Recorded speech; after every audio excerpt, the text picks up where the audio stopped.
Okay, this is a real take. I feel so nervous. I feel like I haven't sat down and vlogged in forever. Hi everyone, I'm finally here again to talk about some money with you guys. It's been so long since I did a sit down budget related video, but I just I want to let you guys kind of know where we are with our budget and the baby steps and all that stuff and how we've been doing. A couple people have asked lately about that a little bit, so I don't like showing our exact budget all the time, like the exact numbers, so I'm just going to kind of do like a November wins and losses with you and let you know how well we stuck to our budget and where we succeeded and failed. And I picked this area to film because we just got our kids a new bunk bed for Christmas, and yeah, I think we got a pretty good deal. We had to buy the bunk bed, we bought online brand new, and then we had to buy a full-size mattress. We bought from a little mom and pop store, so it's nice to shop local, so we got that brand new. And then this nice cute little bedding set I purchased used on the Facebook Marketplace. I picked it up yesterday and I'm just so proud of myself because it was only $15 and it's so cute. It matches their room and it just is perfect for their bed. I like the material, and these things would be like over $50 brand new, so I'm really excited. I got a good deal on that. And if you're curious to what we paid for the bed, since we're talking about budgeting and money, when Jared and I sat down a few weeks ago to talk about what we should spend on the bed or what we thought it would cost, we were thinking it would be about $800. Well, we got the bunk bed for $270, the mattress for $180, so that's $450, and then we sold the other bed. We kept the top mattress, but we sold the other bed for $100. So it's $450 minus $100 is $350. And then I got this for $15, $365. And then I had to purchase a waterproof mattress pad since JoJo still pees the bed sometimes and I don't want to ruin this nice new mattress, for $20. So less than $400 we spent on the bed. I don't know if that's a lot, but I think it's pretty good considering I thought we were going to spend like 2 times that much. So let's just get started. How did November go? I don't know where we left off. When's the last time I told you guys anything? But for November, started out, it was a 3 paycheck month. So that's always exciting. Plus, if you don't know, Jared works on commission. He makes about $52,000 a year as his base salary, and then he makes almost that much in commission, or that's always his goal, is to make at least that much. And so this month he did get a big commission check last week, so that was very helpful. In October, we weren't doing so well. We had depleted our Hill and Valley fund. I'll put a link below if you don't know what that is. That's good for people who work on commission or in sales or have a fluctuating income or whatever. So we had depleted that, and we had also had to pull some from our baby step 3. So we weren't doing so well. We were down in the bottom of the valley, but now we're back up on the top of the hill. We were able to return all that money back to, or at the end of October, he had also gotten a commission check. So we were able to return that money back to our baby step 3, so that's fully funded again. We have $12,000 in there for our baby step 3. If you didn't know that, we kept it at $12,000 this year.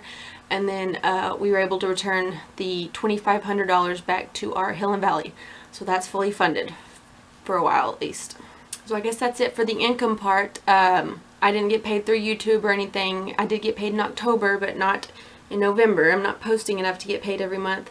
I did sell a lot online, but that really didn't go into our budget. I just kept that in our wallet, in my personal. I've been using that as my personal spending money. So I've been staying busy with selling stuff online. Not a lot, maybe like $50, but I want to talk more about that in another video. But I just wanted to point that out.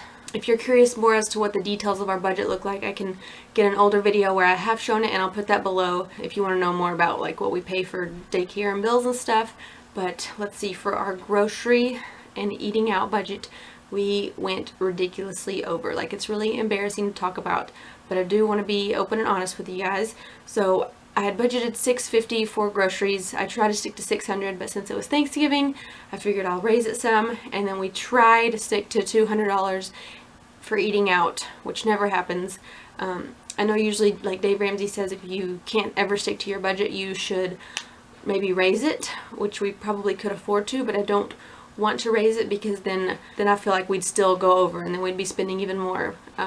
We just have a problem with the food situation. We spend a lot of money on food, so I don't want us to think it's okay to spend more. I want to try to stick to that $650 and $200, but we did go way over in November. So the total combined that we ended up spending, oh gosh, was like $1,400. It's so embarrassing, and it's really stupid and sad. I'm fully aware most of you would probably never spend that much money on going out to eat and on your groceries. But a few of the reasons that did cause us to go over budget was at the beginning of the month, I purchased 2 HelloFresh boxes on accident simply because I forgot to go in and pause our box or skip a week, whatever. And so I got 2 in a row, which they're good, but they're expensive. So that was a little bit annoying, and now I'm definitely making sure that I go in there and check it each week to make sure I'm skipping way ahead. Also, we hosted that Dave Ramsey and Rachel Cruz live stream event at the beginning of the month and at our church, and I bought snacks for that, and I just included that in our grocery budget. So that was like $40 worth of snacks that I bought. And then after looking through our budget, like, I noticed the first 2 weeks of the month I just made like way too many grocery trips. If you notice on my grocery haul videos, I didn't start posting those until the second half of the month. So I don't know why I was making so many grocery trips the first half of the month, but I think we all know that that can cause you to go over budget. Because I was doing pretty good the second half in those videos I posted, just between 100 and 150 a week on groceries. So it was the first half that really threw us off. Plus there was some stuff from October, like we had already started going over budget in October, so like at the end of the month I just started including some of that stuff in November's budget, which I shouldn't have done, but that's another part of the reason. And then as far as eating out, at the beginning of the month, Jared, he kept going to lunches with people and buying their lunches. It wasn't work related or anything like that, so it's not really stuff he can expense. And I know that's great to be kind and giving and everything, but I had to get on to him and say, could you please stop buying people's lunches, because I'm sitting here having to sacrifice not going out to eat to try to stick to our budget, and you're paying for other people's lunch, so can you just chill out a little bit? And then there was a couple weekends in November where we went out and did fun stuff with the girls on a Saturday, and we ended up going out to dinner, and going out to eat easily cost us $50 per dinner. So that adds up. I took my grandpa out to eat for his birthday, and I just kept that in the restaurant category. Could have split it up into gifts, you know, but I didn't worry about that. So that was a $50 dinner that I spent on him. And then the night after Thanksgiving, Jared's mom kept the kids, and we went out with some friends and had a couple drinks and some food and spent at least $50 on that. That was at the end of November. So that was more than I had wanted to spend that night. I already knew we were over budget. So it was just being stupid on our part for the month of November. Just, it adds up. Eating out adds up, especially when you have drinks. We don't always have drinks, but sometimes, and that's really expensive.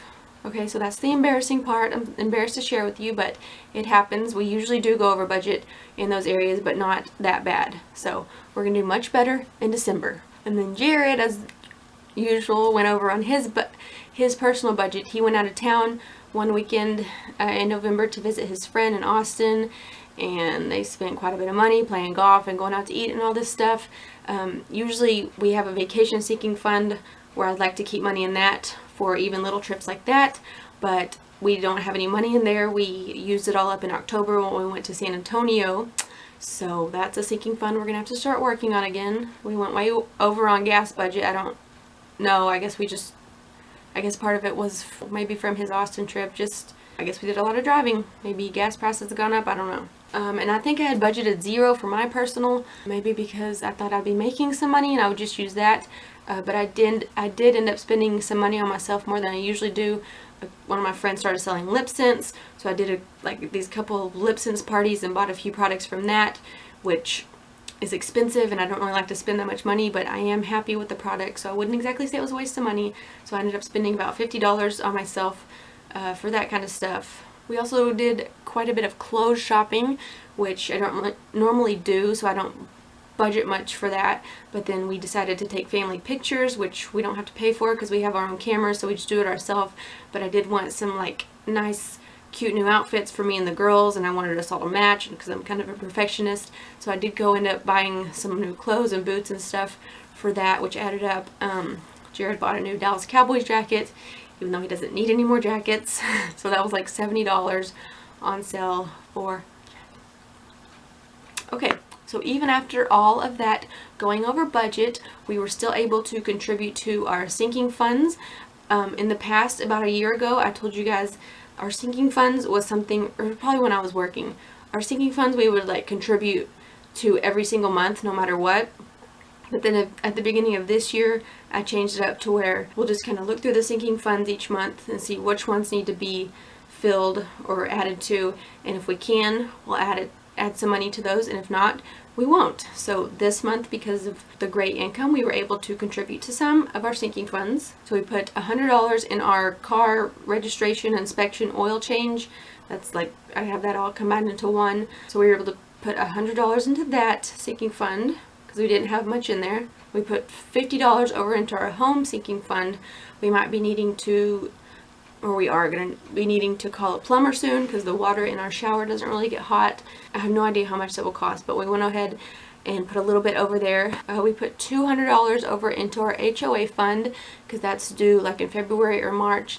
It's $330, and so that's coming up. We need to get that filled. And then I put $50 into my life insurance because I think that's also due in a few months. It's $144 a year. And we haven't put anything in there a while, so we got some money in there now. And then we also were able to buy some new tires for our car, our Honda Pilot. Jared has been wanting to buy new tires for that for a long time, but I keep putting it off just because I didn't want to spend the money. We had a little bit of money in that sinking fund, but it wasn't enough, so we put some more over and then spent it. So we paid $700 for a new set of tires, and then we're supposed to get some kind of rebate back in a couple weeks. I don't know, $100. So hopefully we'll get that back, and then the tires will have only cost us $600. Okay, so there's the negatives and the positives of our November budget, and I'm happy to say after all that negative spending and going over budget, I'm happy that we once again have our Hill and Valley and our Baby Step 3 fully funded. We got the new tires. Jared's very happy and proud of those. They look good, and you can definitely tell a difference. We did need them. It's Christmas time. Christmas shopping is going on.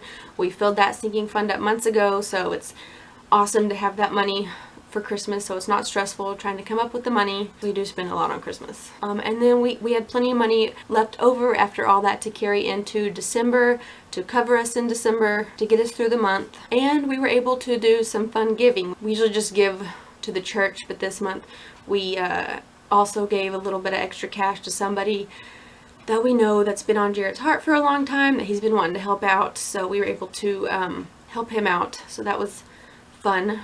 So I guess that's it. That's how our November budget turned out. I'm sure some of you want to know exactly what baby step we're on. Obviously we're past Baby Step 3. Our emergency fund is funded, and 4 and 5, I've been thinking about that a lot lately. We have not actually sat down to figure out what percentage we're at as far as Baby Step 4. I kind of keep putting it off because I don't know what to do because of the whole commission thing. Like, should we just get to a point where we're putting the 15% of his base pay, and then on the months where he gets commission, should we throw extra towards our retirement? Like, I don't know. We just haven't taken the time to sit around and talk about it, but I was thinking that we could at least get to where we are for sure doing the 15% of his base income, which should be pretty easy. And then as far as the kids, Baby Step 5, the kids' college, we put $100 a month over into their 529 plan, and then any money that they get for their birthdays or Christmas goes to that. As far as the amount in our retirement and our kids' college fund, we're doing really good. We've had a good year, Jared keeps saying, as far as the growth of those funds. And then so the house, if we have extra money, we'll put it towards the house, or we'll just put it to things we need to save for, vacation, stuff like that. So I think that's it. I think this video is long enough. Let me know how your November budget went. Let me know if you have any questions, what baby step you're on, if you have any exciting news you want to share, any good things that happened in November, just let us know. But that's it. I'll shut up now. Thank you guys for watching, and I'll see you next time.